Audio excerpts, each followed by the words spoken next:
오늘 본문에서 예수님께서 제자들을 데리고 가시면서 밀밭 사이를 지나갑니다. 굳이 왜 안식일날 밀밭 사이로 지나가셨을까 궁금하기도 하지만 왜 그런지는 모르지만 거기서 하나의 사건이 일어납니다. 그 밀밭 사이를 지나가면서 제자들이 그 미리삭들을 잘라서 비벼가지고 먹은 것입니다. 이게 문제가 돼요. 그것은 남의 밀밭에 밀을 잘라 먹었기 때문에 문제가 되는 것이 아니고 그렇게 먹은 날이 하필 안식일이라는 게 문제가 됩니다. 안식일은 제7일로서 십계명에서 성일로 규정되는 날입니다. 당시 성일에는 추수와 타작행위가 금지되어 있습니다. 근데 이삭을 자르는 것은 추수행위에 해당되고 먹기 위해서 손으로 이삭을 비벼 먹는 것은 타작행위에 해당되니까 따지고 보면 예수님의 제자들은 안식일의 규례를 범한 것이 됩니다. 따지지 않으면 문제가 없지만 따지기 시작하면 뭐든지 문제가 될 수 있습니다. 예수님과 그 일행을 따라다니면서 부정적인 시각으로 그들의 잘못을 찾아 내려고 하는 그 현안이 되어 있는 사람들에게는, 바리새인들에게는 이 제자들이 허기를 달래기 위해서 미리삭 요만큼만을 비벼 먹는 것도 추수행위에 해당되고 비난받을 만한 행동인 것입니다. 그래서 바로 12일겁니다. 오늘 본문 2절 말씀입니다. 어떤 바리새인들이 말하되 어찌하여 안식일에 하지 못할 일을 하느냐. 어찌하여 안식일에 하지 못할 일을 하느냐라고 하는 것은 정말 몰라서 하는 얘기가 아니라, 그러니까 너희들이 이거 모르니? 이렇게 얘기하는 게 아니라 너희들 잘못했다라고 얘기하는 거예요. 율법을 어겼다라고 지금 정죄하고 있는 것입니다. 그래서 이런 말에 예수님이 이렇게 대답하세요. 다윗과 그 일행이 사울을 피해 도망하는 과정에서 성전에 들어갔는데 그때 제사장들만 먹는 그 진설병을 그들에게 줘서 먹고 또 그 같이 있는 사람들에게도 나눠 주었지 않냐. 그건 역시 불법 아니냐. 이렇게 얘기를 해요. 그러니까 예수님의 말은 무슨 얘기냐면 그럴 수 있다. 그럴 수 있다.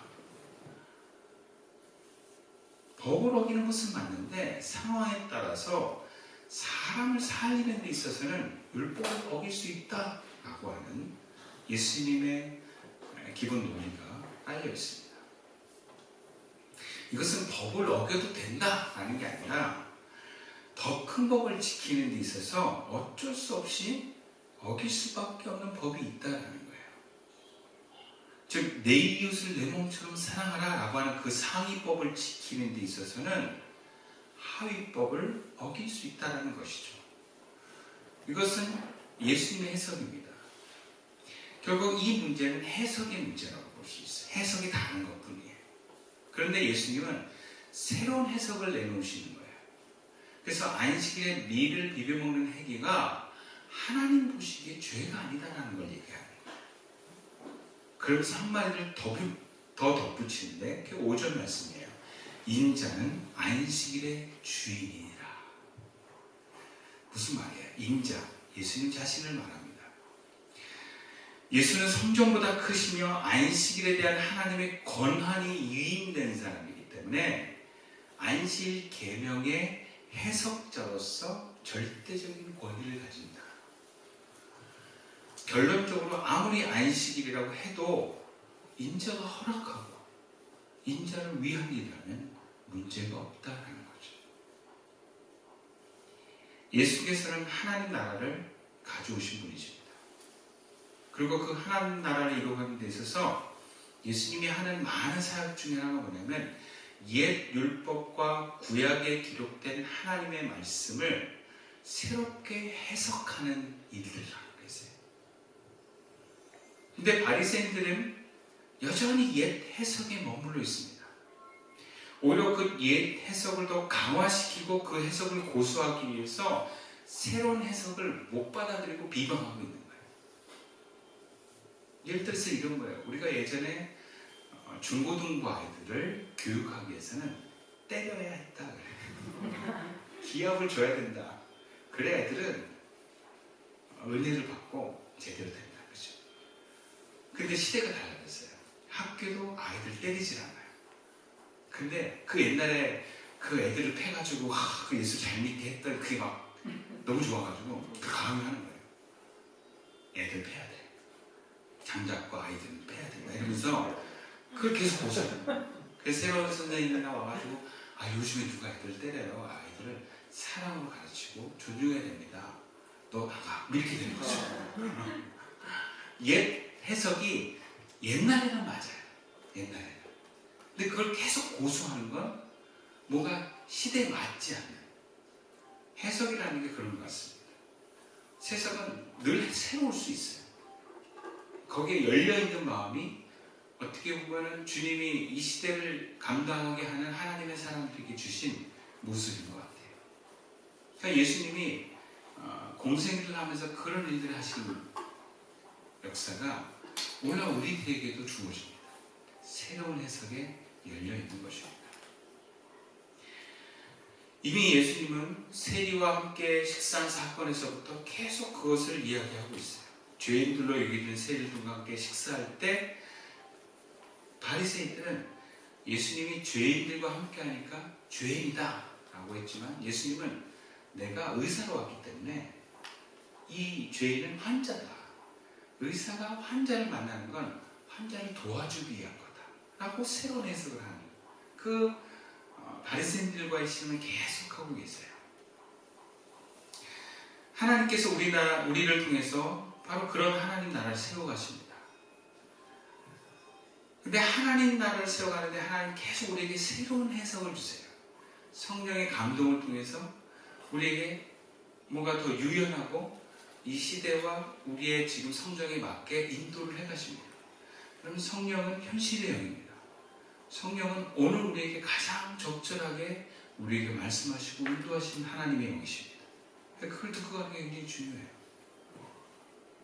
그런데 우리는 옛 질서와 나만의 질서, 나만의 법, 에고라고 하는 그 옛 해석에 사로잡혀 있는 경우가 많습니다.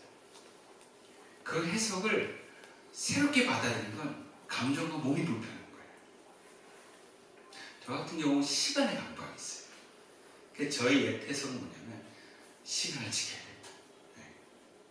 그래서 뭔가 자연스러운 흐름에서도 뭔가 예배 시간이 되거나 그러면 무조건 그걸 탁 박차고 일어나고 밥상 먹듯이 이렇게 확 깨고 예배합시다 뭐 이런 식으로 했던 기억이 나요. 근데 제가 점점 변화되는 건 뭐냐면 내가 시간을 중요시하지 하나님은 영원의 세계 속에서 시간이 갇히신 분이 아니다 이런 마음이 생기더라고요. 그래서 뭔가를 하는 것도 성령의 자연스러움을 따라가게 되더라고요. 근데 여전히 몸은 불편해요. 몸은 이 시간이 되는 거예요. 우리 경직이 되고 이 시간 지켜야 되는데 그래도 몸의 불편함을 따라가는 게 아니라 전체적인 흐름과 성령의 감동을 따라가는 거예요.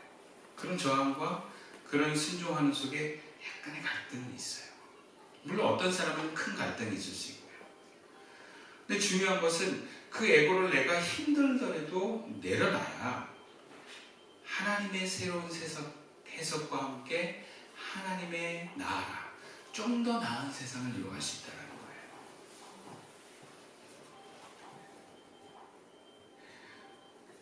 그래서 하나님의 나라는 옛 법에 머물러 있어서는 열리지 않는다. 그걸 기억하셔야 돼요.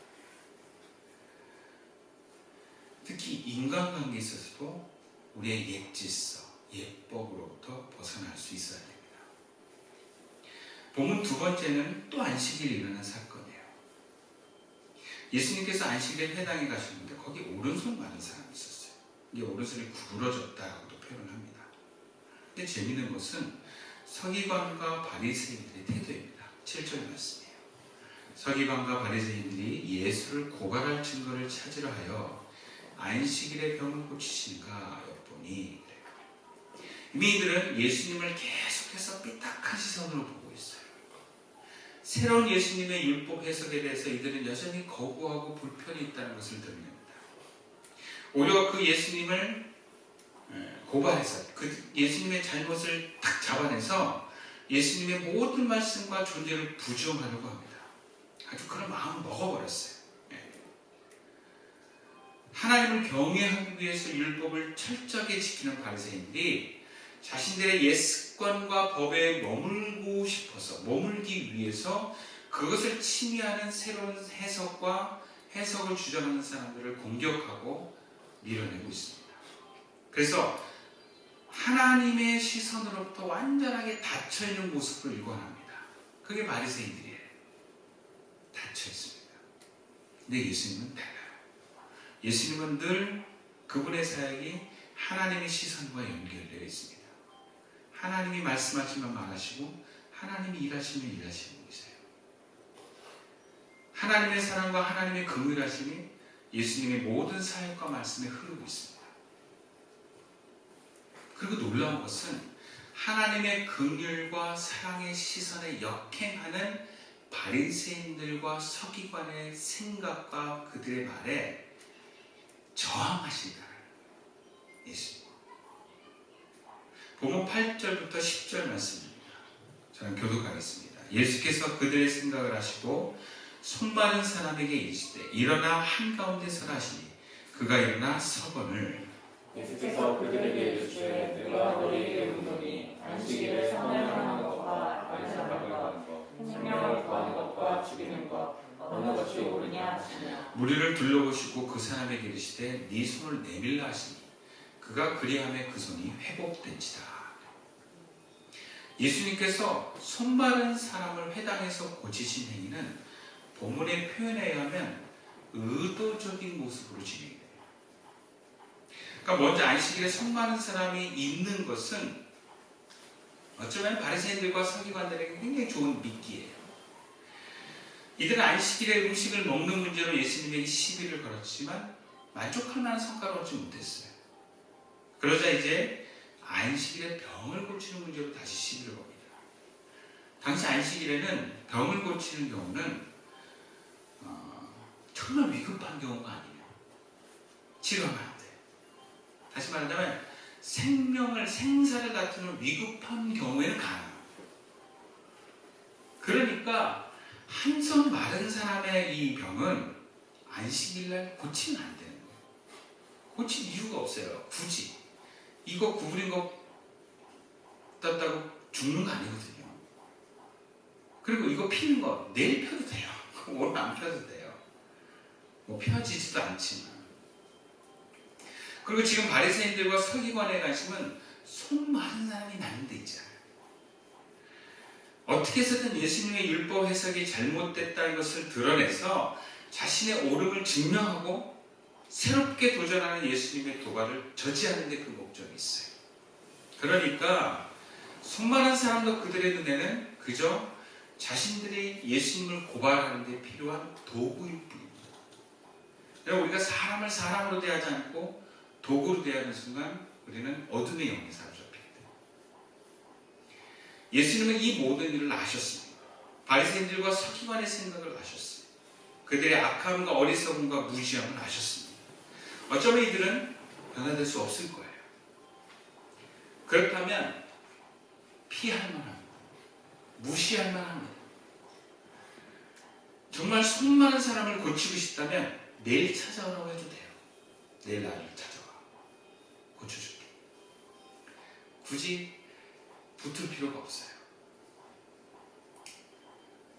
오늘 해야만 한다면 남들 안 보면서 해도 돼요. 근데 예수님은요 더 드러내십니다. 회당에 손마른 사람을 한가운데서 서라. 다 보게 하는 거야. 다. 모두가 주목하는 그 자리에 예수님 선포하십니다.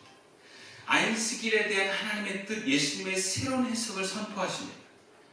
바리새인들과 서기관들의 생각을 지금 때리고 계세요. 저항하십니다. 도전하십니다. 오늘 본문 9절 말씀입니다. 함께 읽어보겠습니다. 시작.